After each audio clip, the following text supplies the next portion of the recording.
Hey, what's going on everyone? It's Joe from Gadgetry Tech, and in today's video I'm going to explain the latest bombshell that Sony dropped yesterday, and that was Dolby Atmos for gaming on PS5. Naturally, I got a lot of messages both on Discord, Twitter, and on my YouTube channel asking about this stuff, so I wanted to cover it and help address any concerns. So some of you, let's say you got a headset that you've been playing on for a couple years now and you love it and you're concerned, like, do I need to buy a new headset for Dolby Atmos on PlayStation? The answer is no times two, because all of this stuff, this whole update does not address headsets or headphones at all. Your experience will not change with this Dolby Atmos update. The whole goal of this update is to basically translate the 3D audio from Sony's Tempest 3D audio engine out to a receiver readable Dolby Atmos format, which means you can now get height sound from your receiver. That is the update. It's not designed to completely change the way you hear audio on a headset or headphone. You're still going to use the Sony Tempest 3D audio engine. Now, there's a ton of other great features that got added with this beta update. I'm not going to cover all that. I think a lot of channels or people online have covered it, so I'm going to use this time and your time to focus solely on the audio so you can really understand what this update actually means. Now, technically, the PS5 has had Dolby Atmos support for years. If you had a Blu-ray disc that you were watching on your PS5, you can watch all of your movies through that and still get Dolby Atmos on your receiver or soundbar.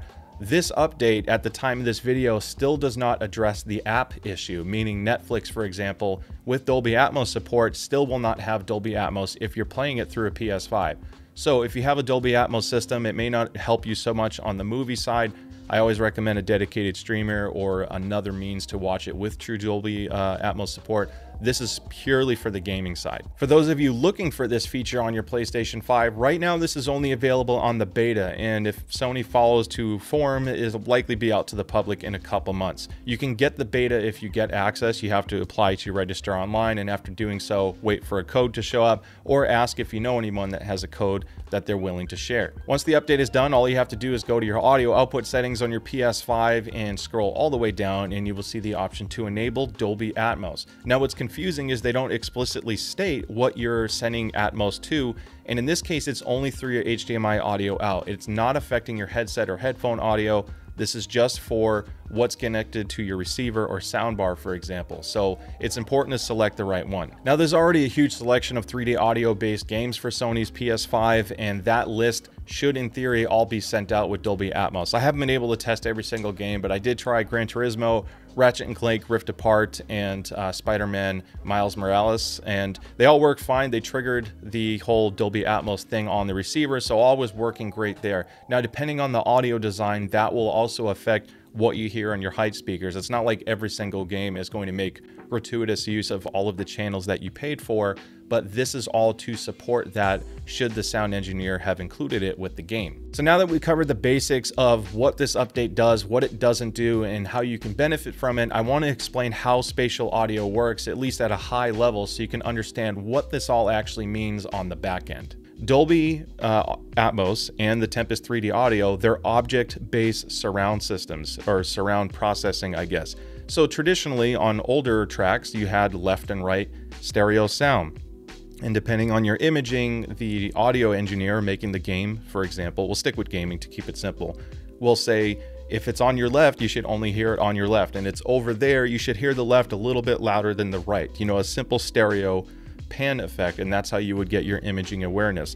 Now, what Dolby Atmos is doing is it gives the audio engineer the ability to place objects in a virtual space and not just left and right. So all those little dots are essentially an example of how you're getting that. This gives you a lot more control in how you get true dedicated height and not just left or right sound. Now, Sony does the exact same thing. They're taking virtual objects in space, as you can see on this diagram, and they're converting it back down into a virtual soundstage on your headset or headphone. Same idea, they're just using a different engine to do it. Now, there are even translation engines online that handle this conversion. Like if you got Call of Duty Warzone, for example, that's built with Dolby Atmos, but there's also a direct translation to Sony's Tempest 3D audio engine, and that's because the engineers have a toolkit that converts it to each one.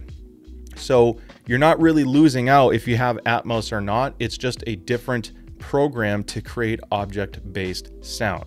Now, the way all this translation works is they are mapping all of these 3D objects back down to 2-channel when you get to headsets and headphones, and Sony has their own version of this mapping. Dolby Atmos has their own version of how they're mapping all of these virtual objects into just your left and right. That's essentially the biggest difference that you see when you play games like Call of Duty, Warzone, for example, which I play on PC, PlayStation, and Xbox. PlayStation versus Xbox, there is a little bit of a difference in sound quality because Sony's definition of what's called an HRTF, which is a head-related transfer function, that is how the sound is coming from the game, being processed in this virtual space, and how it's actually being interpreted on your head. There's a lot of complex algorithms. In fact, if I go over here, this is two different HRTFs because it's two different people hearing the same effect, or two different profiles. We all hear differently, and that's why so many of us have different preferences on what we like for settings, headsets, EQ, etc. We have different things that we like. So Sony has their interpretation of how all of this virtual sound should get to your ears, and Dolby Atmos has their own interpretation of how this multi-object sound should go to your ear. There is no black and white, this is better, this is worse, because at the end of the day, it depends how your ear hears it. It's just a different way of doing it. So that about wraps up the video on spatial audio, at least for now. I will be doing follow-up videos, but I did want to help explain what this update actually means and how it affects you, or maybe it doesn't affect you at all. So keep on enjoying your games out there. You're not missing anything, especially if you're a headphone or headset player. This is just opening up another world for the people who still play on a full surround sound system. So I hope you found this video helpful. Don't forget to like and subscribe. I'd love to see you in some future videos. I have a lot of stuff coming out.